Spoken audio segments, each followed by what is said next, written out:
جو علم ہے، اس علم کے فضائل قرآن اور حدیث کے اندر جو موجود ہیں، انشاءاللہ اس کا مذاکرہ ہم کریں گے کہ اس علم کا اللہ تعالیٰ کا مقام کتنا بلند ہے کہ ہم اپنی حیثیت کو پہچانیں کہ اللہ تعالیٰ نے ہمیں کس مقام پر فائز فرمایا ہے، اور اس مقام کی پھر ذمہ داریاں کیا ہیں۔ اس لیے کہ جب تک آدمی اپنے آپ کو نہیں پہچانے گا تو من عرف نفسہ فقد عرف ربہ، کہ جس نے اپنے نفس کو پہچان لیا تو اس نے اپنے رب کو پہچان لیا۔ تو اپنے مقام کو پہچاننا ہے کہ اللہ نے ہمیں کس مقام پر فائز فرمایا ہے۔ تو جو آیتیں میں نے تلاوت کی ہیں اس میں اللہ تعالیٰ نے علم والوں کی شان اور ان کی اہمیت کو بیان فرمایا ہے۔ پہلی آیت میں فرمایا کہ اللہ تعالیٰ ایمان والوں کے درجوں کو بلند فرماتے ہیں، اور جن کو علم دیا گیا ہے ان کے درجات تو بہت زیادہ بلند فرماتے ہیں۔ تو والذین اوتوا العلم، یہ علم دیا جاتا ہے، یہ نہیں فرمایا کہ جنہوں نے علم حاصل کیا ہے، بلکہ فرمایا کہ جن کو علم دیا گیا ہے ان کے اللہ تعالیٰ بہت زیادہ درجات کو بلند فرماتے ہیں۔ دوسری آیت میں فرمایا سورہ زمر کے اندر، آپ یہ فرما دیں کہ وہ لوگ جن کے پاس علم ہے اور وہ جن کے پاس علم نہیں ہے، کیا یہ دونوں برابر ہو سکتے ہیں؟ یہ استفہام انکاری ہے، یعنی کبھی بھی برابر نہیں ہو سکتے۔ اسی طریقے سے سورہ فاطر کے اندر اللہ تعالیٰ نے حصر کے ساتھ فرمایا، تاکید کے ساتھ، انما کا مطلب یہ ہوتا ہے کہ اس کے علاوہ کوئی دوسری بات نہیں ہے، بات صرف یہی ہے، انما الہکم الہ واحد، بس بات یہی ہے کہ تمہارا معبود ایک ہے، دوسری بات نہیں ہے۔ انما یخشی اللہ من عبادہ العلماء، فرمایا کہ اللہ کے بندوں میں سے اللہ سے ڈرنے والے صرف علم والے ہیں۔ یعنی مولانا روم رحمۃ اللہ علیہ یہ فرماتے ہیں کہ علم کی نشانی کیا ہے، یہ کیسے پتہ لگے گا کہ علم آ رہا ہے؟ تو فرمایا علم کی نشانی اللہ کا خوف ہے۔ خشیت اللہ راہ نشان علم داں، آیت یخش اللہ در قرآن بخواں۔ فرماتے ہیں کہ اللہ کے خوف کو علم کی نشانی سمجھ لو، یعنی اگر تمہیں یہ دیکھنا ہے کہ میرے پاس علم ہے یا نہیں ہے تو یہ دیکھو کہ میرے اندر اللہ کا خوف ہے یا نہیں ہے۔ اور فرماتے ہیں اس کی دلیل یہ ہے کہ یخش اللہ والی آیت قرآن کے اندر موجود ہے، اس کو پڑھ لو۔ تو اللہ تعالیٰ نے حصر کے ساتھ فرمایا کہ علم کے ذریعے سے خشیت حاصل ہوگی، اللہ کا خوف آئے گا۔ اسی طریقے سے اللہ تعالیٰ نے فرمایا واتقوا اللہ ویعلمکم اللہ، کہ علم کب آئے گا؟ جب گناہوں سے بچنے کا اہتمام ہوگا۔ گناہوں سے بچو، اللہ کی نافرمانی سے بچو، اس کا انعام کیا ملے گا؟ یعلمکم اللہ، اللہ تعالیٰ تمہیں علم عطا فرما دیں گے، اور اللہ تعالیٰ تمہیں صحیح اور غلط کی تمیز عطا فرمائیں گے۔ ایک آدمی کو مسئلہ معلوم نہیں ہے، علم نہیں ہے، اس نے پڑھا نہیں ہے، لیکن جب مسئلے کا وقت آئے گا اللہ تعالیٰ اس کے دل میں ایک ایسی کیفیت پیدا فرمائیں گے کہ اس کو پتہ چلے گا کہ یہ مسئلہ غلط ہے یا یہ صحیح ہے۔ ابھی تازہ ہی واقعہ ہے، ایک جگہ عید الفطر کی نماز ہوئی تو اس میں ایک غلطی ہو گئی، اس غلطی میں جانے کی ضرورت نہیں ہے، تو مجمع تھا پیچھے تقریباً 1500-2000 لوگ تھے۔ اب نماز ہوئی یا نہیں ہوئی، تو جو امام صاحب تھے نماز پڑھانے والے، ان کے ذہن میں یہ بات آئی کہ یہ نماز ہو گئی، تو انہوں نے بتا دیا کہ بھئی نماز ہو گئی۔ لیکن پیچھے ایک آدمی تھے، عالم نہیں تھے لیکن تقویٰ تھا ماشاء اللہ، تو جب کہ ان کو امام صاحب نے بتا دیا کہ بھئی نماز ہو گئی، لیکن انہوں نے کہا کہ نہیں، میرا دل یہ کہہ رہا ہے کہ نماز نہیں ہوئی۔ یہ کیا ہے؟ واتقوا اللہ ویعلمکم اللہ، کہ جب تقویٰ ہوگا تو اللہ تعالیٰ تمہیں علم دیں گے۔ علم کی شرط گناہوں سے بچنا ہے۔ تو انہوں نے کیا کیا کہ بھئی اب نماز تو ہونا تو یہ چاہیے تھا، وہاں نماز دوبارہ ہو جاتی، لیکن پھر انہوں نے کہا چلو میں کہیں اور جا کے پڑھ لیتا ہوں۔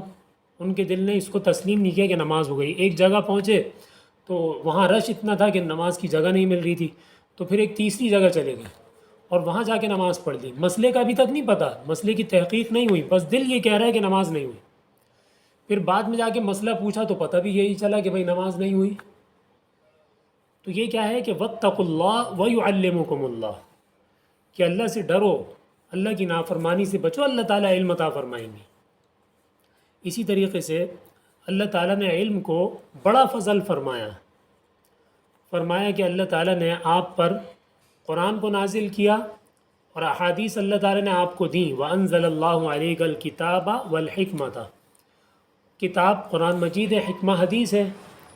وَعَلَّمَكَ مَا لَمْ تَكُنْ تَعْلَمْ، اور اللہ تعالیٰ نے آپ کو وہ سکھایا جو آپ نہیں جانتے تھے۔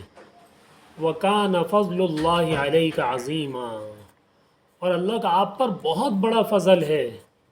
عظیم صفت مشبہ کا وزن ہے، فعیل کا وزن ہے، اس کا معنی صرف بڑا نہیں ہے بلکہ اس کا معنی بہت بڑا ہے۔ تو علم کو اللہ تعالیٰ نے بہت بڑا فضل فرمایا ہے کہ یہ بہت بڑا فضل ہے جو اللہ نے ہم کو عطا فرمایا ہے۔ سید ابو الحسن علی ندوی رحمۃ اللہ علیہ کی کتاب ہے پاجا سراغ زندگی، تو جو انہوں نے طلباء میں بیان فرمائے ہیں، تقریریں ہیں، ان کا مجموعہ ہے۔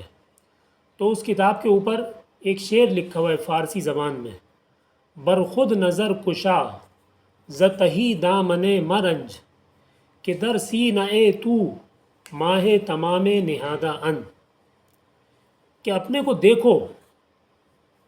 ان لوگوں سے خطاب ہو رہا ہے جن کو اللہ تعالیٰ نے علم کی دولت سے نوازا ہے کہ اپنے کو دیکھو تو صحیح، اور دنیا کی چیزوں سے اپنے دامن کے خالی ہونے سے پریشان مت ہو۔ یہ نہیں سوچو کہ دنیا کی چیزیں ہمارے پاس نہیں ہیں، لوگوں کے پاس دنیا کی بہت ساری چیزیں ہیں، تو دنیا کی چیزوں سے تمہارا دامن خالی ہے، لیکن اپنے اس دامن کے خالی ہونے سے رنجیدہ مت ہو، پریشان مت ہو۔ کیوں؟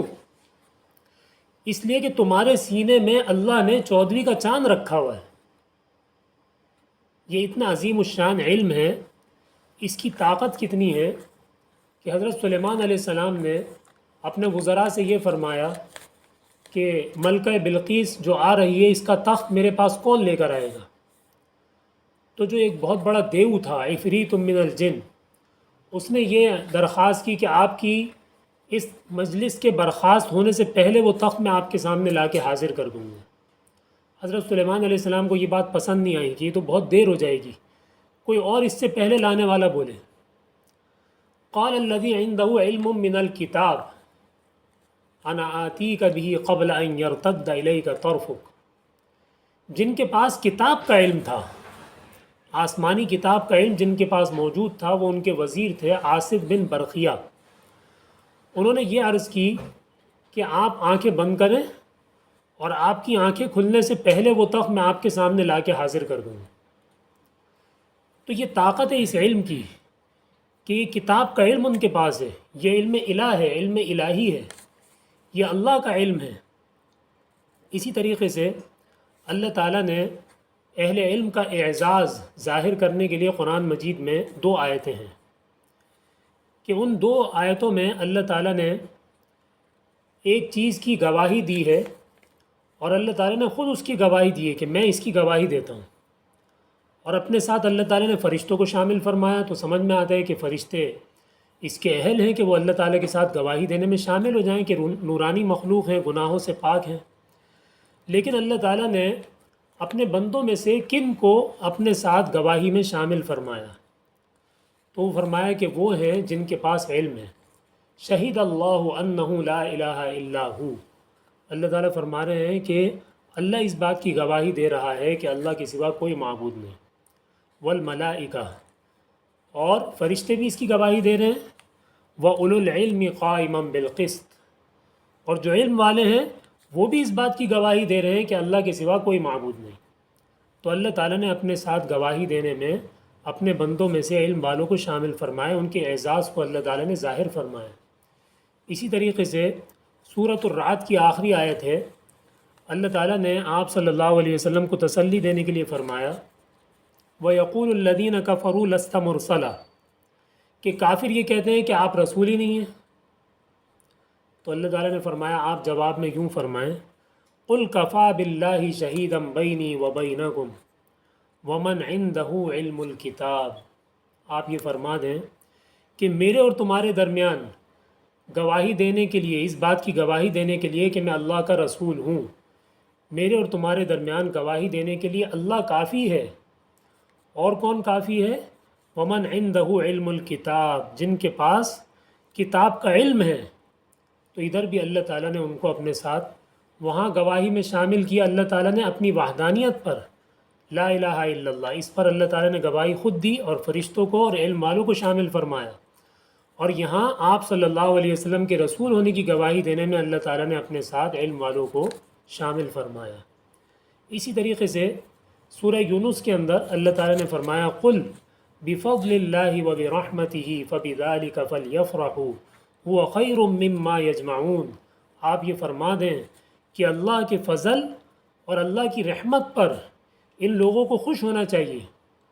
اللہ کا فضل اور اللہ کی رحمت کیا ہے؟ قرآن اور حدیث۔ تو فرمایا کہ ان کو تو یہ چیزیں ملی ہیں، فَبِذَلِكَ فَلْيَفْرَحُوا، اور یہی چیزیں اس قابل ہیں کہ اس پر خوشی منائی جائے۔ کیوں؟